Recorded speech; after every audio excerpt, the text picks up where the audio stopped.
Il est important de noter tout d'abord que, généralement, le procureur et la défense ont accès à l'identité du témoin lorsqu'il témoigne, même lorsque les mesures de protection sont prises.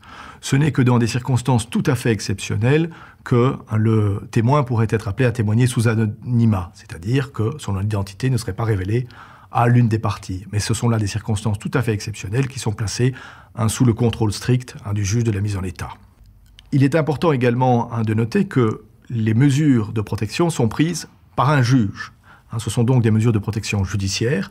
Le juge pèse les intérêts en présence, la nécessité d'assurer la protection du témoin compte tenu des menaces dont il fait l'objet, et bien entendu, la nécessité d'assurer pleinement la protection des droits de l'accusé. Généralement, le juge ne prend ces mesures qu'après avoir entendu les parties, c'est-à-dire après avoir entendu le procureur et la défense qui pourraient avoir des objections à ce que ces mesures soient prises. Donc, généralement, ces mesures sont prises au travers d'un processus judiciaire qui veille à garantir que les droits de l'accusé soient pleinement respectés.